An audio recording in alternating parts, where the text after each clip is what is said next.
Hi again. So, when it comes to decision making, data is key. But we've also learned that there are a lot of different kinds of questions that data might help us answer. And these different questions make different kinds of data. There are two kinds of data that we'll talk about in this video: quantitative and qualitative. Quantitative data is all about the specific and objective measures of numerical facts. This can often be the what, how many, and how often about a problem. In other words, things you can measure, like how many commuters take the train to work every week. As a financial analyst, I work with a lot of quantitative data.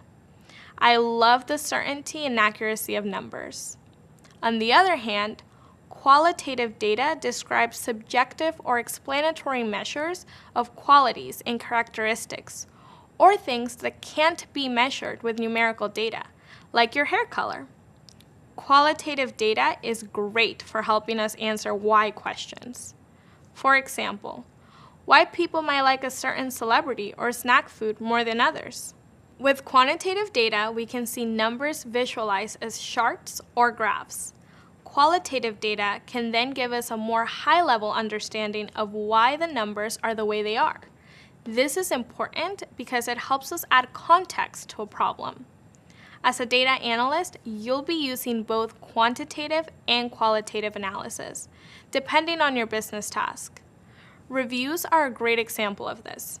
Think about a time you used reviews to decide whether you wanted to buy something or go somewhere. These reviews might have told you how many people dislike that thing and why.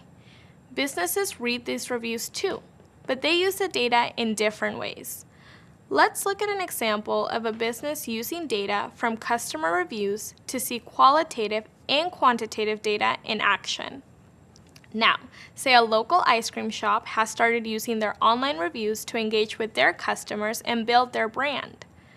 These reviews give the ice cream shop insight into their customers' experiences, which they can use to inform their decision making. The owner notices that their rating has been going down. He sees that lately his shop has been receiving more negative reviews. He wants to know why, so he starts asking questions. First are measurable questions. How many negative reviews are there? What's the average rating?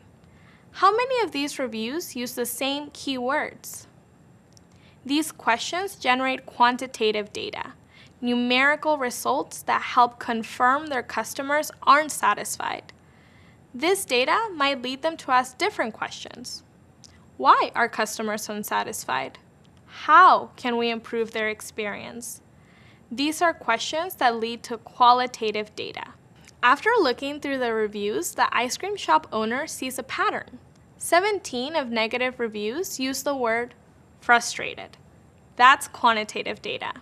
Now we can start collecting qualitative data by asking why this word is being repeated. He finds that customers are frustrated because the shop is running out of popular flavors before the end of the day. Knowing this, the ice cream shop can change its weekly order to make sure it has enough of what the customers want. With both quantitative and qualitative data, the ice cream shop owner was able to figure out his customers were unhappy and understand why. Having both types of data made it possible for him to make the right changes and improve his business.